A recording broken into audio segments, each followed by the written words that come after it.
León, Valladolid. Desde hace tiempo, el final de ETA es un tema omnipresente en los medios de comunicación. Y ocupa ese lugar, no por capricho, sino por la gran envergadura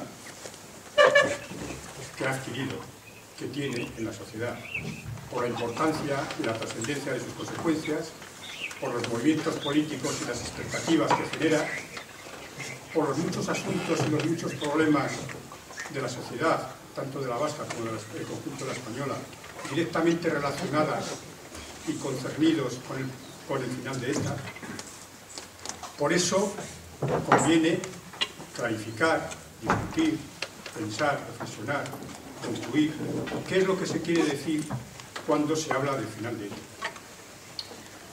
Hay mucho que hablar de cómo se está dando y en qué consiste esto que podríamos decir que todavía no es un hecho definitivo. No podríamos decir, yo al menos sostengo claramente ese objetivo, que no es un hecho definitivo, pero sí que es una suposición fundada. ¿Se está produciendo realmente? ¿Se está demorando su punto final? ¿O es que no va a tener una fecha clara nunca? ¿Qué partida se está jugando? ¿Cuáles son sus reglas? ¿Cuáles son sus condiciones y condicionantes? ¿Son justas? ¿Son oportunas? ¿Cuáles son sus riesgos y dificultades? Hay que hablar mucho también de sus consecuencias más de fondo.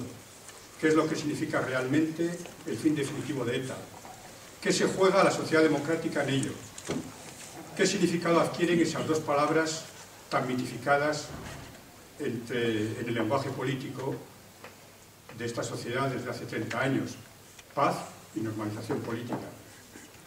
Hay mucho que hablar de muchas cosas, por tanto.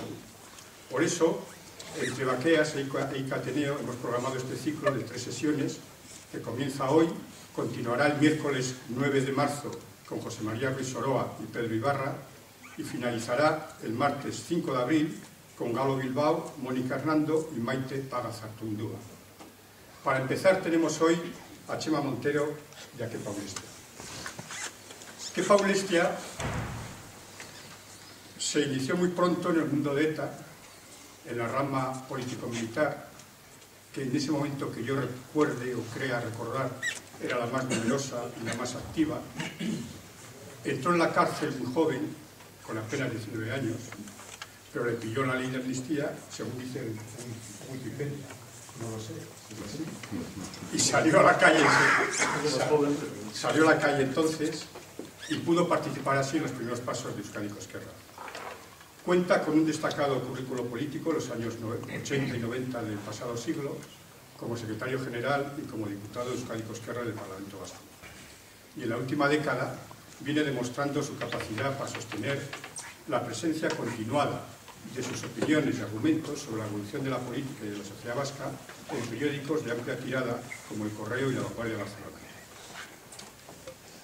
De Txema Montero es un tópico ya decir que la prensa dice de él que es uno de los mayores expertos en el País Vasco, que dispone de un currículum muy brillante. Primero como abogado político, en múltiples causas, en múltiples litigios, de torturas, de asesinatos, de legalización de partidos, como Herri Batasuna en concreto. Luego como el primer parlamentario de Herri Batasuna. Después, tras dejar la primera línea de la política, como gestor de la figura de reflexión de la Fundación Sabino Arana y como impulsor y primer director de la revista Hermes, donde casi esa faena la ha llevado más de una década, casi 15 años.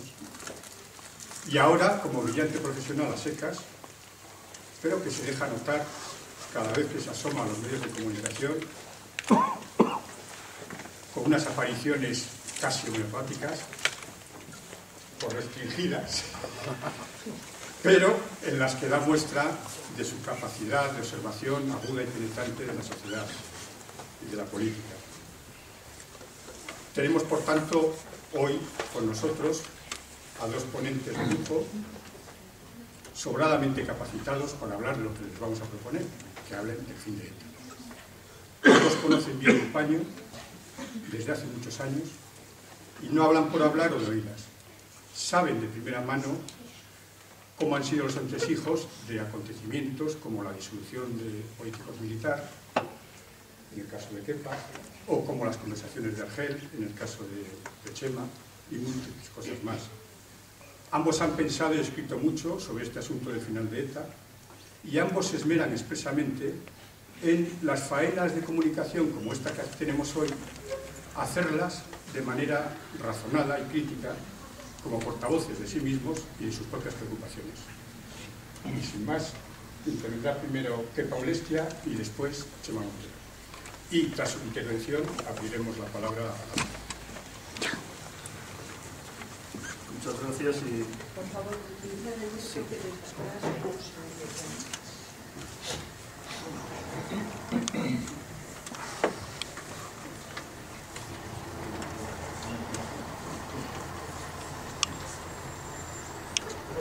Bien, decía que muchas gracias.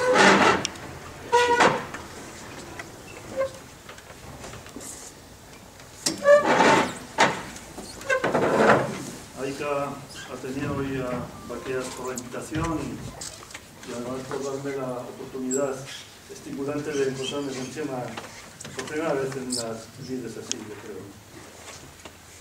creo. Seguramente Chema y yo, es injusto siempre decirlo, pero estaremos bastante ya aburridos de hablar de estas cuestiones. Pero al final, si hay alguna obligación, por lo menos que a mí me ata a este problema, es la obligación de la propia trayectoria. Y en ese sentido, yo creo que hoy todos somos partícipes de un día especial o de unos días especiales en los que da la sensación de que se abre una puerta o que hay un camino que empieza a andarse, que empieza a discurrir de manera, parece que bastante irreversible, con garantías de irreversibilidad. Esa sensación que puede ser compartida por muchísimos ciudadanos y que con todas las cautelas y todas las prevenciones podemos contemplar con optimismo, creo que es la que también nos ha reunido aquí. En cualquier caso, hoy sí que quizá estemos en mejores condiciones que ayer para dibujar, para bosquejar cómo será eso que hemos denominado el final de ETA. La presentación o el anuncio de la presentación de los estatutos de una nueva formación, una nueva marca de la izquierda abertzale, mañana mismo. Los argumentos jurídicos y políticos que ayer se expusieron para presentar esa formación, sin duda despeja bastantes incógnitas, por lo menos a mí me las despeja, aunque siempre correremos el riesgo de confundir, y es ciertamente un riesgo serio, de confundir el final o no final de ETA con la legalización o no legalización de la izquierda abertzale. Y creo que en las próximas semanas nos corresponderá también dilucidar estos dos extremos de la cuestión. Aunque estemos en este momento, digamos, de optimismo, de sensación de cierto alivio, yo sí creo que se puede pronosticar, o por lo menos yo me atrevo a pronosticar, que la desaparición de la violencia no se dará en este país de manera ideal, de manera perfecta. Más bien se dará de forma desordenada, hasta dudosa, y dejará tras de sí bastantes frustraciones, muchas heridas abiertas y seguramente algunas cuentas pendientes. Creo que vamos a asistir a un final imperfecto e incluso doloroso de la violencia. Incluso yo diría que a un no final, y luego me explicaré de ETA. Y creo que algo parecido le ocurrirá al proceso de legalización de la izquierda abertzale. Yo tengo la sensación, quizá me equivoque, que esta vez sí, la izquierda abertzale va a estar presente en las elecciones del 22 de mayo, pero tengo la sensación también de que, a pesar de superar las trabas legales, quedarán en el aire y no desaparecerán reproches, fundados o no, de orden político, y reproches muy severos de orden moral. A pesar de que la izquierda abertzale, insisto, creo que esta vez concurrirá a las próximas elecciones. La convivencia del final, la convivencia a la que desembocará el final del terrorismo, de la violencia, no será perfecta. La democracia representativa probablemente se verá combinada a funcionar en la desmemoria. Y a pesar de ello, creo que debemos preguntarnos si estamos en condiciones de pensar en una sociedad decente, en una sociedad decente en la acepción habitual del término, en una sociedad decente en el concepto manejado por el filósofo israelí Margalit. Y yo creo que esa sociedad decente, es decir, algo menos que una sociedad justa, pero algo más y mejor que una sociedad en permanente conflicto y quebrada internamente, requiere una serie de condiciones. Y a ellas me voy a referir, pero antes voy a hacer, digamos, una aproximación a los acontecimientos de estos días, porque creo que explican por dónde va también el final de ETA, o hacia dónde discurre. Hace unos meses, Rubalcaba fijó dos condiciones para la legalización de la izquierda abertzale. O ETA desaparece, o la izquierda abertzale rompe con ETA. Como os habréis dado cuenta, en los últimos días, en las últimas semanas, esas dos condiciones han desaparecido. Se han diluido, de alguna manera. Y de hecho, no se están cumpliendo como tales, sencillamente porque ese tipo de condiciones nunca se cumplen así, tal como se formulan inicialmente. Si nos fijamos en la presentación de ayer, o por lo menos así lo interpreté yo, la izquierda abertzale está experimentando algo así como un proceso mental de liberación, un proceso mental liberador, que la ha conducido, o está a punto de conducirla, a desentenderse de ETA. No a condenar a ETA, ni a exigir a ETA su disolución, sino a desentenderse de ETA.